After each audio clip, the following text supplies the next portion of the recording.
نحمده ونصلي على رسوله الكريم. أما بعد، أعوذ بالله من الشيطان الرجيم. بسم الله الرحمن الرحيم. إنك لعلى خلق عظيم. صدق اللہ العظیم.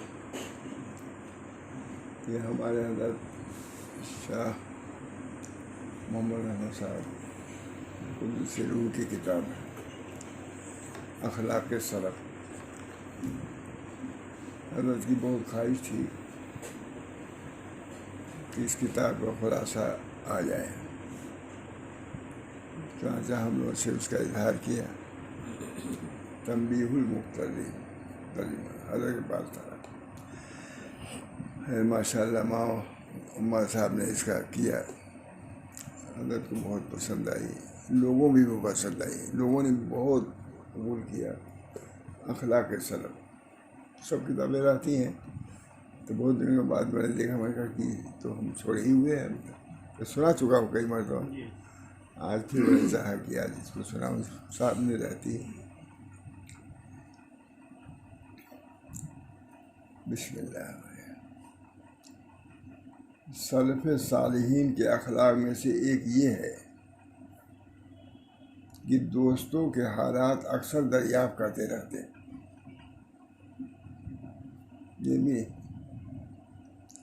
بہت خاص بات ہے. مثلا سلف صالحین کے اخلاق میں سے یہ بات ہے کہ دوستوں کے حالات اکثر دریافت کرتے رہتے ہیں، یوں ہی بیکار نہیں بلکہ تاکہ ان کو کھانے، کپڑے، نقود، ادائے قرض وغیرہ امور میں امداد کرتے رہیں. اس لیے بولتے ہیں. ہو سکتا ہے کہ ہمارا دوست پریشان ہو، ہم کو اس کی اطلاع بھی نہ ہو، تو اس لیے وہ پوچھتے تھے تاکہ اگر کوئی ضرورت سمجھ میں آئے تو اس کو ہم پوری کریں. یہ بھی اس میں شمار کیا ہے اخلاق میں. دوستوں کے حالات اکثر دریافت کرتے رہتے، یوں ہی بیکار نہیں بلکہ تاکہ ان کو کھانے، کپڑے، نقود، ادائے قرض وغیرہ امور میں امداد کرتے رہیں. لیکن اب یہ خسرت کر عدم ہو گئی ہے. یہ بھی علامہ شعرانی ہے، 11ویں صدی کے ہیں. اس زمانے میں کل عدم تھی تو اس زمانے میں اس کا وجود ہے. پرسوں شکایت کرتے آپ نے کہ اتنی مصیبت ہے، کوئی پوچھنے والا نہیں. دل درد مند ہونا چاہیے. اخبار بھی تو اسی لیے دیکھنا چاہیے تاکہ ایسی پریشانیاں دیکھ کے کم سے کم دعا تو کر دے. دل درد مند، اس کا بھی ثواب ملے گا. حدیثوں میں آتا ہے کہ اگر مشرق کے مسلمان کو یا مغرب کوئی مصیبت آ گئی تو مغرب کے مسلمان کو درد مند ہونا چاہیے. یہ حقوق ہیں، ایک دوسرے کے حقوق. میں حضرت شاہ محمد رحمت صاحب کے بھی جاتا تھا، ماشاء اللہ کے زمانے ہی میں. بلکہ حضرت اکثر حضرت جیب میں نہیں رکھتے تھے. جتنا ماں محمد رحمت صاحب جیب میں سب چیز رکھتے تھے، حضرت بالکل برعکس. دونوں پیر ہمارے دونوں برعکس. وہ جیب میں کچھ نہیں رکھتے تھے، یہ جیب میں سب کچھ رکھتے تھے. اتنا یہ اللہ دونوں سے نباہ.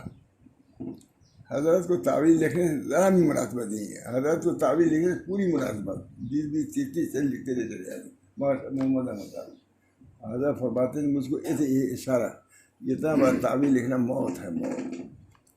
20 خط لکھ دیتے تھے اصلاحی. الحمدللہ ابھی میں نے خطوط لکھے. اب وہ ہے جس کے یہاں رہتا آدمی، 2-3 دن سے تھا خط میں گھبراہٹ ہو گئی ہے طبیعت. کتنی دیر تک لکھا، خالی الحمدللہ لکھنے میں بھی قریب آدھا گھنٹہ ہو گیا. میں کہا نہیں، سو رہا. حضرت کے یہاں خطوط کے جوابات کا اہتمام بہت تھا. پہلے خطوط آتے تھے ہمارا. اب کبھی 12 بجے رات میں آیا، کبھی سفر سے اور بھی خطوط دیکھتا تھا. کبھی 20 25 30 40 ایسے رہتے تھے. آتے ہی اب خط پوچھتے تھے، اسی وقت لکھنا شروع، رات ہی میں لکھنا شروع کر دیتا تھا. وہ انتظار کرتا ہوگا. میرے ذہن میں یہ آتا تھا یہ خط کچھ نہیں، خط والا کچھ سب کچھ ہے. انتظار کرتا بڑا خطوط. ہمارے حضرت تمہارا شاہ رسول اللہ صلی اللہ علیہ مجلس سے اٹھتے تھے تو ان کی جیب میں تو کچھ رہتا نہیں، اٹھتے تھے تاکہ آگے نیچے دیکھتے تھے روپیہ ہے تو عموماً 10 روپیہ کہتے تھے محمد احمد صاحب کو دے دو، ہدیہ دے دو۔ میں جاتا تھا تو مولانا پہنچ جاتے تھے وہاں صابری مندر جاتا تھا، دیتا تھا، بہت خوش ہوتے تھے، کہتے تھے حضرت کی محبت، بہت خوش ہوتے تھے۔ 10 روپیہ بہت، لیکن دیتے تھے ہمیشہ ہدیہ۔ کہاں ایک سلسلہ تھا، ادھر حضرت محمد احمد صاحب نے فرمایا بڑے دل سے کہ مولانا سبھی نے خطاب کیا مجھے نے، اب تو رسم اخلاق بھی ختم ہو رہا ہے، یعنی اصلی اخلاق جو قلب سے جس کا تعلق ہے وہ تو رہے نہیں، یعنی رسمی اور سرسری جو اخلاق وہ بھی ختم ہوئے، کوئی کسی کو پوچھنے والا بھی نہیں کہ بھائی طبیعت کیسی ہے، حال کیسا ہے۔ یہ میں سچ کہتا ہوں، اس کا مجھے قلب پر میرے اثر پڑا۔ مولانا کے اعتقاد کا سب سے بڑا درجہ میرا یہ جملہ ہوا، یہ شخص صاحب مسئلہ ہے، دل صاحب دل ہے۔ اس کو اتنا درد سے اتنا کہا کہ مولانا اصلی اخلاق قلبی اس کا تو پتہ ہی نہیں ہے، رسمی اخلاق جو ظاہری اخلاق ہے کہ کسی موقع پر پوچھ لینا کیسی طبیعت ہے، یہ بھی ختم ہو رہا ہے۔ بہت اللہ کا شکر ہے، مولانا کی طبیعت ایسی ہی تھی، یہ دیکھیے یہ فرما رہے ہیں، ہمیشہ پوچھتے تھے ہم لوگ سے حال، ٹھیک ہے مولانا ٹھیک ہے، معلوم ہوتا ہے فوراً گھر میں بیمار ہے، خیر وہ سب کیا بتاؤ۔ چلیے، ہاں، سلف صالحین کے اخلاق میں سے ایک یہ ہے کہ دوستوں کے حالات اکثر دریافت کرتے رہتے ہیں، یوں ہی بیکار نہیں بلکہ تاکہ ان کو کھانے، کپڑے، نقود، ادائے قرض وغیرہ امور میں امداد کرتے رہے، اس لیے پوچھتے تھے۔ لیکن اب یہ خصلت کل عدم ہو گئی ہے، خود علامہ شارانی لکھ رہے ہیں، 11ویں صدی کے ہیں، بلکہ لوگ اس کے برخلاف چل رہے ہیں۔ اکثر دفعہ لوگ اپنے دوست سے پوچھتے ہیں کہ تم کیسے ہو، تو وہ جواباً کہتا ہے میں اچھا ہوں الحمدللہ، اور اصل حقیقت مخفی رکھتا ہے، الحمدللہ دکھا دیا، کیونکہ اسے معلوم ہے کہ میرے دوست کو میرا غم نہیں ہے۔ دوست کا حال دریافت کرنا بھی ایک کلمہ ہے جس کی عادت سی ہو گئی ہے، کیسے ہو ٹھیک ہے، اس زمانے میں اس کا کچھ نتیجہ نہیں۔ چنانچہ دیکھنے میں آتا ہے کہ لوگ چلتے چلتے دوست کے حالات دریافت کرتے ہیں اور جواب کا انتظار بھی نہیں کرتے، آگے بڑھ جاتے ہیں، کیسے ہو اچھے آگے بڑھ۔ یہ اس زمانے کی ترجمانی کر رہے ہیں، یعنی نہ سائل جواب کے لیے ٹھہرتا ہے اور نہ مسئول عنہ جواب دینے کی تکلیف برداشت کرتا ہے۔ اسی بات سے حضرت علی الخواص فرماتے ہیں کہ تم اپنے دوست کی امداد یا اس کے غم کی برداشت یا اس کے لیے دعا کرنا نہیں چاہتے تو دوست سے اس کی حالت ہرگز دریافت نہ کرو، کیونکہ یہ منافقت ہے۔ یہ سوچ کے پوچھو کہ اگر اس کو کوئی ضرورت ہوگی تو پوری کریں گے۔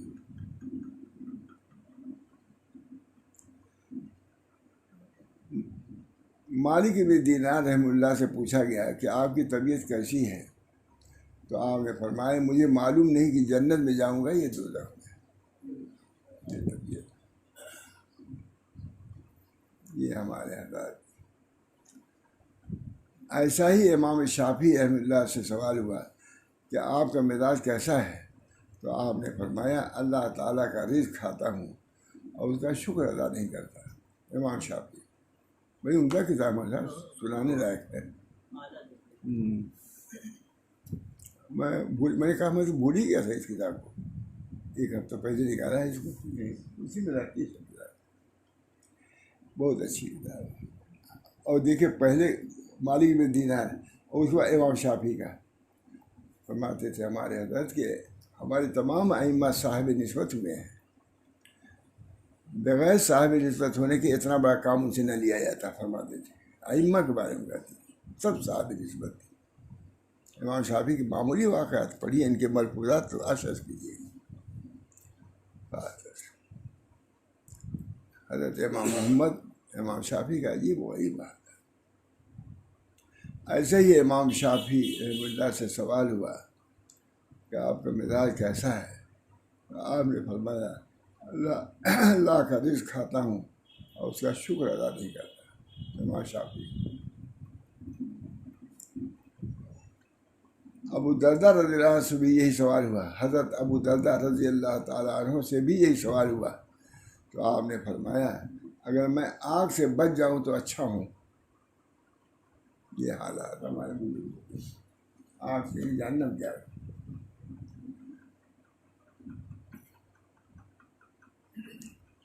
ایک دفعہ مالک بن دینار رحمہ اللہ سے یہی سوال ہوا تو انہوں نے کہا میری عمر کم ہوتی جا رہی ہے. بس یہی تصور، آخرت کا خیال، یہی سب سے بڑی نعمت. دنیا میں غفلت کے دور میں آخرت کا خیال ہونا ہی بہت بڑی بات ہے. ہمارے حضرت خواجہ عزیز الحسن صاحب ڈپٹی تھے مدارس کی. تو وہ گئے، ماسٹر ڈاکٹر صاحب پر کچھ لکھ کے سمجھا رہا تھا. خواجہ صاحب پیچھے کھڑے ہو گئے. اچانک اس نے دیکھا کہ ہمارا آفیسر میں بے ہوش ہو گر گیا. یہ بات حضرت خواجہ صاحب نے ماں تھانوی سے کہا کہ حضرت مجھے یہ خیال ہوا کہ مجھ کو دیکھ کر کے وہ بے ہوش ہو گیا، اتنا اثر ہوا، وہاں کیا ہوگا ہم لوگوں کا. تو فرمایا اچھا یہ خیال ہونے لگا. بس یہی ہے. یہ حضرت نے تھانوی نے اس پر داد دیا ہے. ایسے خیالات کا پیدا ہونا کہ دنیا کے حالات سے آخرت کو یاد کر لینا بہت بڑی بات ہے. یہ مولوی صاحب یہی تصوف، یہی سلوک. بزرگ اخلاق سلف ہے نا. اسی بنا پر اقوال سلف جو لکھنا ہے تو اسی کی وجہ دائی ہے. حضرت نے اب کیا کہیں، سب حضرت کتابیں کے دیتے تھے پیسے، ہمارے پاس تو تھا بھی. اس میں بھی بات ہے. ایک دفعہ مالک بن دینار، بڑے شخص ہیں، ایک دفعہ مالک بن دینار رحمہ اللہ سے یہی سوال ہوا تو انہوں نے کہا میری عمر کم ہوتی جا رہی ہے اور گناہ زیادہ ہوتے جا رہے ہیں. حامد رفاع پروفیسر پوچھا گیا تو آپ نے فرمایا خیر و عافیت ہے. تو حاتم اصم نے کہا کہ اے حامد، خیر و عافیت اس وقت ہوگی جب پرسرات سے عبور ہو جائے گا اور جنت میں داخل ہو جائے گی، تب خیر و عافیت. اس وجہ سے بہت واقعہ بیان کرتے تھے حضرت ماں محمد علی مونگیری کا. حضرت شاہ رسول اللہ صاحب بہت، ان سے کوئی پوچھتا کہ حضرت مزاج کیسا ہے، فرماتے تھے کیا مزاج پوچھتے ہو، جب تک یہ خبر نہ معلوم ہو جائے کہ میں جنت میں داخل کر دیا گیا اس وقت تک. حضرت فروغ کہتے تھے چونکہ ایمان بین الخوف ہو رہ جائے. محمد علی صاحب کا نام لے کے بہت فرمایا. محمد علی مونگیری یہ فرماتے تھے، ہمارے حضرت نام لیتے تھے. اللہ تعالیٰ ہم سب لوگوں کو ان اخلاق سے متصف فرمائے.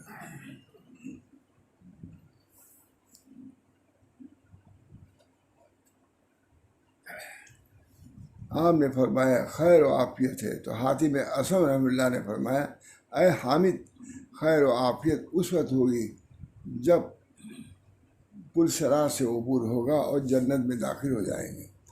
تو حامد نے کہا کہ آپ نے ٹھیک کہا، اے دوست ان باتوں کو نگاہ رکھ. ٹھیک کہا. سلف صالحین کے اخلاق میں سے ایک یہ ہے کہ شیطان کی جنگ سے باز نہ آتے، سب ایک سے ایک اور نہ اس کے فریب اور اس کے گھاتوں کی تلاش میں سستی کرتے، متنبہ رہتے. کہاں تو شیطان ہم کو دھوکہ دے دے گا. تو سلسلہ منازعہ چلی جا رہی ہے، ختم تھوڑی نہیں، تاخیر وقت تک رہے گی. اندری رامی خراش و می تراش، بہت مشہور شعر ہے. اندری رامی خراش و می تراش، تا دم آخر دم فارغ مباش. خراش و تراش تو لگے کہیں پہ اطمینان نہیں. اندری رامی خراش و می تراش، تا دم آخر دم فارغ مباش. شاید پڑھتے رہتے تھے حضرت اندر ہی جامی خود حضرت کا حال یہی تھا، مذہب ڈرتے ہی رہتے تھے. اب حضرت کا انداز الگ تھا، اب یہ نہیں کہ رونا دھونا سامنے یہ، لیکن روتے ہی رہتے تھے دل میں، کبھی غافل نہیں ہوتی تھی. اللہ تعالیٰ حضرت کی مغفرت فرمائے، درجات کو بلند فرمائے.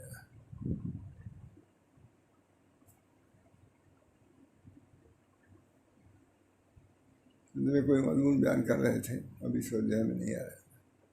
بڑی زبردست محال ہے. ہمارے جامع صاحب بہت متاثر ہو گئے. کہا کہ حضرت یہ سمجھا کہ آپ چاہتے ہیں کہ ہم سب لوگوں کو جنت میں اب داخل ہی کر دیں، کوئی ایسی بات. بہت حضرت خوش ہوئی اس بات. یہ ایسے انداز سے بیان کر رہے تھے کہ جیسے آخرت کو پیش نظر.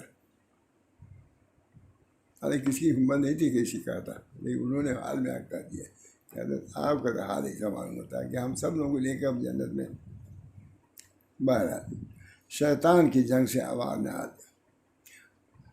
سلف صالحین کے اخلاق میں سے ایک یہ ہے کہ شیطان کی جنگ سے باز نہ آئے اور نہ اس کے فریب، اس کے گھاتوں کی تلاش میں سستی کرے.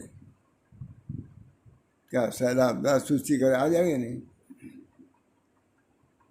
جب ہم لوگ معلوم ہوا کہ پرتاپ گڑھ میں جس کے مکان میں رہتے تھے حضرت، تو اس کمرے میں پانی آ جاتا تھا، حضرت کو نکلنا پڑتا تھا. بعد میں معاملہ حساب سے نکل تو مولانا کا پھر دیکھا کہ کچھ بن رہا ہے. کہا یہ پہلے کرنا چاہیے، برسات سے پہلے کرنا چاہیے، یہ تیاری وہاں کی پہلے سے کرنا چاہیے. اب کرنے کا سلام آ گیا، اندر پانی آ گیا. بہت یہ حضرات تیاری آخرت میں نے بتلایا تھا نا. میں دلی گیا، مولانا تھے وہ یاد آیا تھی جگہ، سمجھ میں کہا تھا، لیکن میں کہا حضرت میں جا رہا ہوں. اچھا کہاں جا رہا؟ نہیں، میں نے کہا میں الہ آباد جا رہا ہوں. ٹھیک ہے جائیے، لیکن وہاں کے جانے کو بھی یاد رکھیے. اللہ تعالیٰ ان کی اس نصیحت کی بھی جزا دے. کیا یاد ہے؟ تمیز میں کہہ رہا ہوں، بیان کیا ہے، کئی مرتبہ بیان کیا. مولانا کہا جب میں دفعہ بمبئی میں گیا، مولانا حنیف صاحب پڑھے ہوئے تھے، کوئی پوچھے والا بھی نہیں، آدمی بہت کم تھے. مولانا حنیف صاحب ہمارے خاص استاد بھی تھے، صاحب حال بھی تھے. تو تھے کہیں معلوم ہے کہ فلاں جگہ ہے وہ.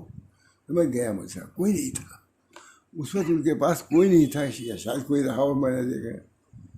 انہوں نے آخرت پر ایسا بیان کیا مولانا کہ مجھے قدر ہو گئی. میں نے آ کے بیان کیا، میں نے آخرت پہ ایسا بیان نہیں سنا تھا. صرف میں اور وہ ہمارے استاد اس وقت مجھے ان کی بڑی قدر ہوئی. آخر میں چل وہ اچھا ہوا چلا گیا، اتنی قدر ان کی نہیں تھی جتنا اس وقت مجھے قدر ہوئی کہ وہ آخرت ان کو اتنی پیش نظر. اور میرے لیے انہوں نے کیا بیان، تو میرے لیے کیا انہوں نے. حال تو ان کا تھا، لیکن بات تو مخاطب میں تھا. یہ بہت بہت اثر ہوا مجھے. اللہ ان کو جزائے خیر.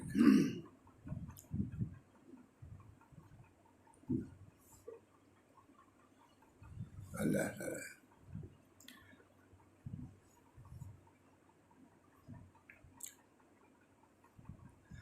سلف صالحین کے اخلاق میں سے ایک یہ ہے کہ شیطان کی جنگ سے باز نہ آتے اور نہ اس کے فریب، اس کے گھاتوں کی تلاش میں سستی کرتے. کہاں سے وہ ہلاک کرے گا بتا دیجیے. اس کی کیا مثال دی جائے، سنی لیجیے. یہ بڑی بات ہے. اس خسرت سے آج کل اکثر لوگ غافل ہیں. چاہتے تو یوں کہ جیسے شیطان ہمیں دھوکہ دینے سے غافل نہیں ہوتا، ہمیں بھی اس سے غافل نہیں ہونا چاہیے. چاہیے تو یہ تھی، جو دشمن تمہارا غافل نہیں ہے تو تم کیسے غافل ہو گئے؟ وہ تو ہر وقت ہاتھ میں لگا ہوا. اچھی کتاب ہے ہی نہیں سنانے لائق. کبھی کبھی آتا ہے، تبھی تو عبداللہ نے چھپوایا اس کو. یہ نہیں کہ لوگ غافل ہیں، کبھی کبھی لیکن کچھ ہی لوگ ملتا ہے. وہ تو ہر وقت گھات میں لگا ہوا ہے، اور اس پر حریص ہے کہ انسان کو اللہ تعالیٰ کے غضب میں ڈال دے، حریص ہے۔ پوری کوشش یہ ہے کہ ان لوگوں کو ایسے ہم مردود ہوئے، اس بنا پہ ان لوگوں کو بھی ہم مردود بنائیں گے۔ یہی تو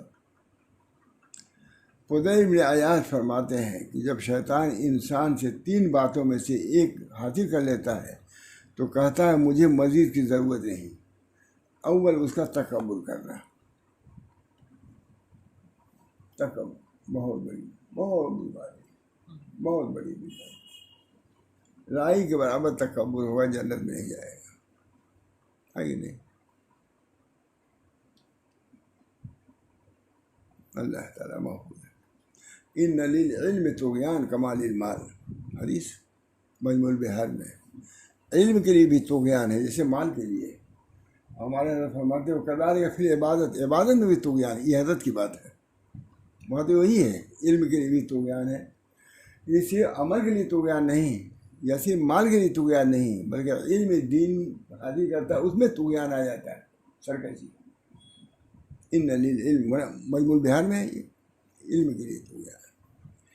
ہمیں صرف سمجھتے ہیں مال کے لیے طغیان ہے، فرمایا علم، اور حضرت نے اس پر آگے بڑھا دیا ہے وَكَذَلِكَ فِي الْعِبَادَةِ، عبادت میں بھی طغیان ہے، عبادت کر کے بھی طغیان پیدا ہوتا ہے۔ عبادت تو کیا ہو جاتا ہے؟ عبادت پرست ہو جاتا ہے بجائے خدا پرست ہونے کے۔ خدا پرست، عبادت تو خدا پرستی کے لیے ہے، تو عبادت ہی مقصود۔ بہرحال یہ بہت اچھا عمل ہے، 3 باتوں میں سے ایک حاصل کر لے تو کہتا ہے مجھے مزید کی ضرورت نہیں۔ اول اس کا تکبر کرنا، دوم اپنے اعمال کو زیادہ سمجھنا، جو اللہ کی عبادت کتنا کرو گے۔ حدیثوں میں آیا ہے اگر کوئی شخص پیدا ہونے کے بعد ہی سجدے میں چلا گیا، آخر تک سجدے میں رہا، تب بھی اللہ کا حق ادا نہیں کر سکتا۔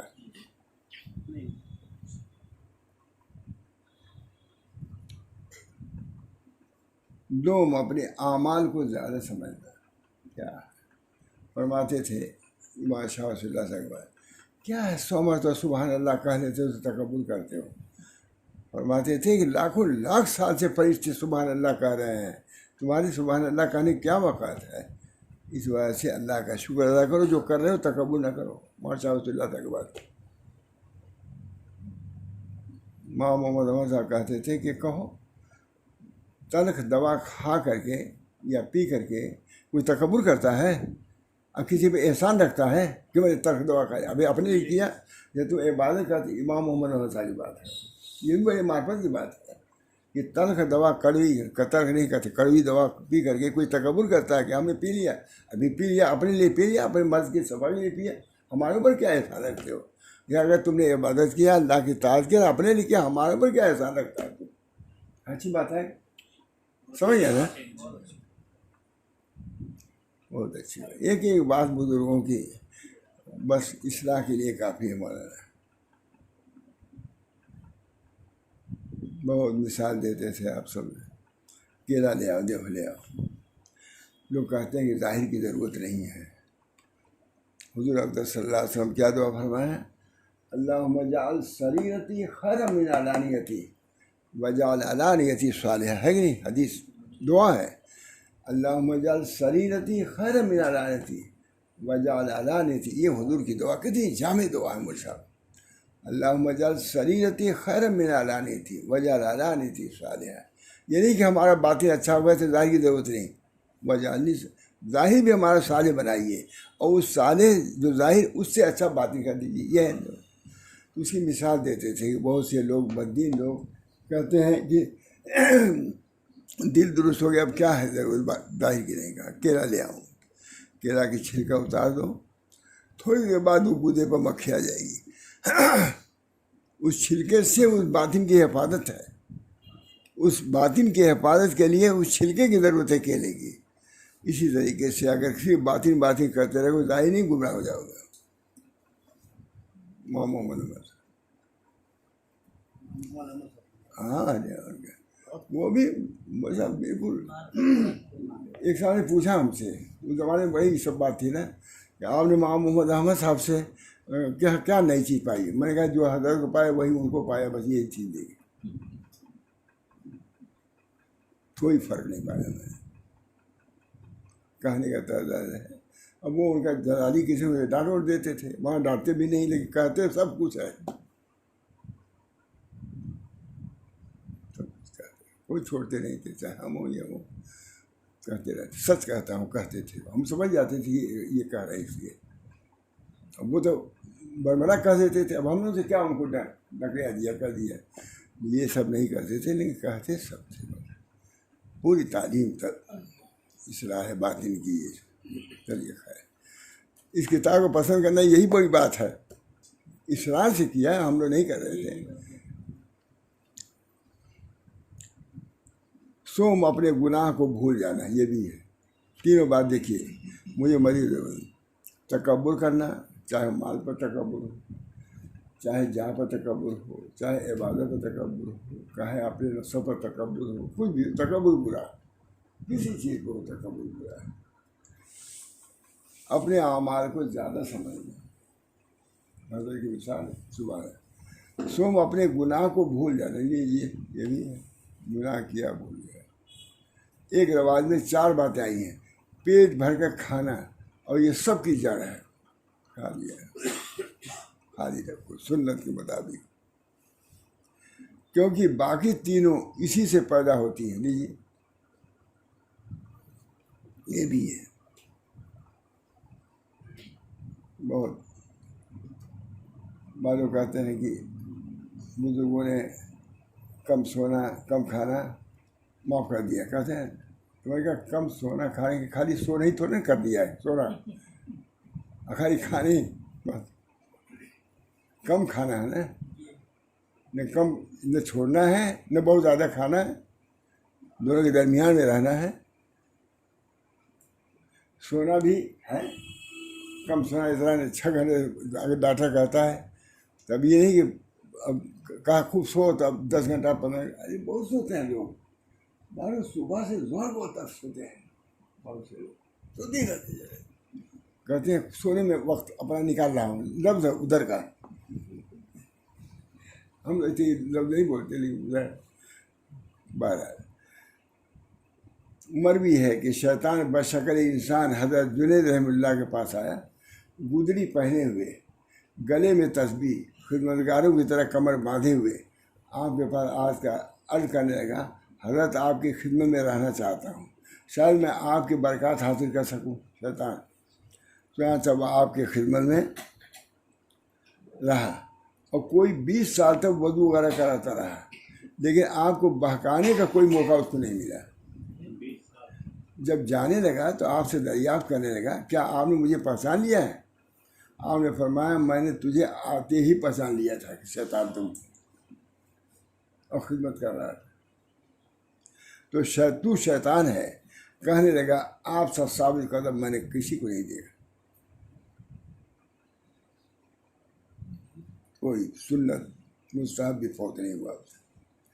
آپ نے فرمایا، دور ہو اے ملعون، تو چاہتا کہ کوئی ایسی بات پیدا کیے بغیر نہ جائے جس سے میرا دین خراب ہو، یہ بھی تمہارے یہ بھی جس سے میرا دین خراب ہو، یعنی مجھے عجب اور خود پسندی میں ڈال دینا چاہتا ہے۔ فضیل ابن عیاض فرماتے ہیں کہ اگر آدمی 40 سال کی عمر تک پہنچ کر بھی گناہ نہ چھوڑے اور اپنی سرکشی سے تائب نہ ہو تو شیطان اس کے چہرے پر ہاتھ پھیرتا ہے اور کہتا ہے کہ نجات نہ پانے والے چہرے پر میں پھیرا ہوں، نجات نہیں۔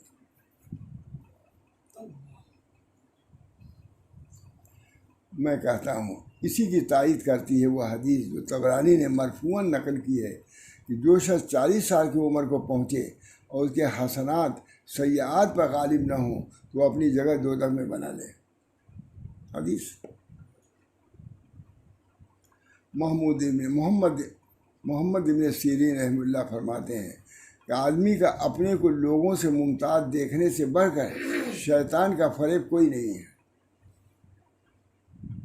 کیونکہ جب وہ اس حالت میں مرتا ہے تو وہ اللہ تعالیٰ کی ناراضگی میں مرا، کوئی عمل بھی اسے مفید نہیں ہوگا۔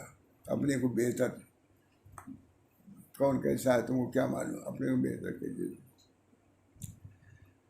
حبیب اعظمی رحمۃ اللہ فرماتے ہیں کہ اگر اللہ سبحانہ وتعالیٰ نے مجھے اپنے سامنے کھڑا کر کے یہ حکم دیا کہ ایک سجدہ لا جس میں نفس اور شیطان کا حصہ نہ ہو تو تجھے میں جنت میں داخل کروں گا، تو میں عرض کروں گا کہ اے پروردگار مجھے ایسا سجدہ نصیب نہیں ہوا۔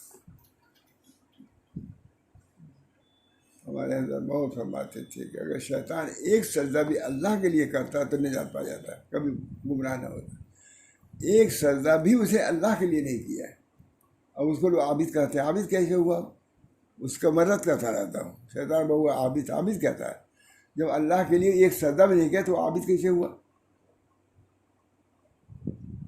تین دن رہنے کے بعد اللہ کی معرفت نہیں تو عارف کیسے ہوا؟ نہ وہ عارف تھا، نہ عابد تھا، نہ عاشق تھا، کچھ نہیں۔ لوگ کہتے ہیں سب کچھ تھا، عاشق نہیں تھا۔ میں نے کہا وہ اپنی طرف سے ہی کہتے ہیں، میں کہتا نہ عابد تھا، نہ عارف تھا، نہ عالم تھا، کچھ نہیں تھا، بےہودہ بکواس کرنے والا تھا، نس پر ناز کرنے والا ہے۔ صاحب الرحمانی بہت لکھتے ہیں، کہتے ہیں ناز کے لباس میں اکڑ کے وہ چلتا تھا، لیکن اس بیچارے نے یہ نہیں سمجھا کہ یہ ہماری ذلت کا، ہماری تباہی کا ہی سبب بنے گا۔ بہت اچھا لکھا وہ صاحب، ان کو یاد ہے۔ وہاں تھانوی نے بھی، جامع صاحب نے بالکل یہ واقعہ لکھا ہے، لیکن اب وہ چھپنے والا تھا، ہم نے چھپائے کہ بہت لکھا حضرت نے۔ حضرت تھانوی کے اشعار بھی بہت اچھے ہیں، اس کو دیکھنے لائق، پڑھیں گے، ہے لکھا ہوا کہیں ہے۔ پورے جو حضرت نے پڑھایا ہم لوگوں کو سورہ بقرہ، تو انہوں نے پوری تفصیل لکھا ہے ہمارا۔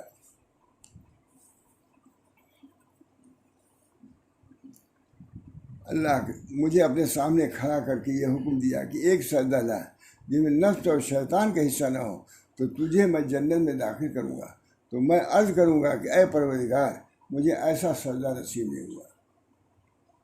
جتنے سجدے کی عبادت شرمی نے بھی لکھا، عبادت ریائی کی بنا پر کیا اس نے، خلیفۃ الارض بننے کے لیے اس نے کیا، کوئی سجدہ کارآمد نہیں ہوا۔ سو اے دوست آگاہ ہو جاؤ،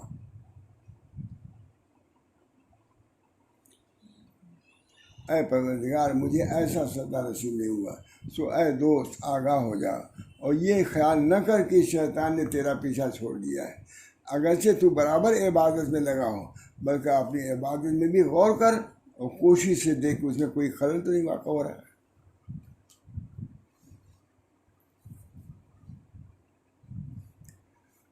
فرماتے ہیں سلف صالحین کے اخلاق میں سے ایک یہ ہے کہ جن امور میں تکبر کی بو تک بھی ان کو نظر آتی تو اسے الگ تھلگ ہو جاتے۔ بہت ہے مطلب اللہ تعالیٰ ہم سب لوگوں کو ان اخلاق کو اختیار کرنے کی توفیق دے۔ باطنی اخلاق کا تعلق دیکھیے سب کا باطن سے ہے، تکبر باطنی چیز ہے، ریا بھی نہ ہو، اپنی عبادت پر نظر بھی نہ ہو، یہ عبادت پر نظر۔ اس وجہ سے خواجہ محمد معصوم کہتے ہیں کہ ہر شخص کا ایک وقت ہونا چاہیے جس میں اپنے زلات اپنے تقصیرات کا مراقبہ کیا جائے، زلات لغزشیں کیا ہو رہی ہیں، کمیاں کیا ہیں، اس سے فائدہ تم ہوگا۔ خوبیوں کی استعداد سے تمہارا کوئی فائدہ نہیں ہے، کمالات کی استعداد سے تمہارا کوئی فائدہ نہیں، کیونکہ باکمال تو وہ موجود ہو دیکھ رہا ہے ان کے یہاں، تو اپنی ذلت کو پیش کرو گے تو وہ پسند ہوگی۔ جو چیز جہاں نہیں ہوتی جاتا آدمی بھائی الہ آباد سے کیا لیا ہے، وہاں سے کیا لیا ہے، اس دنیا سے اگر عجز لے کے جاؤ گے تو اللہ کو پسند ہے۔ انانیت تو وہاں موجود ہے، انا متکبر، میں ہوں سب کچھ، اب تم بھی لے کے جاؤ تو کیا قدر ہوگی وہاں تواضع۔ حضرت ابوبکر صدیق فرماتے ہیں کہ اچھا ہوا کہ اللہ کے ہاں عاجزی لے جانے کو پسند کیا گیا ہے، اگر اللہ کے ہاں غنا لے جاتے تو میں کہاں سے لاتا۔ اب دیکھیے وہ یہ کہہ رہے ہیں عاجزی تو ہر شخص اختیار کر سکتا ہے، چاہے وہ نبی ہو، ان العاجز ان المنکسر ہو، نبی بھی کر سکتا ہے، ولی بھی کر سکتا ہے۔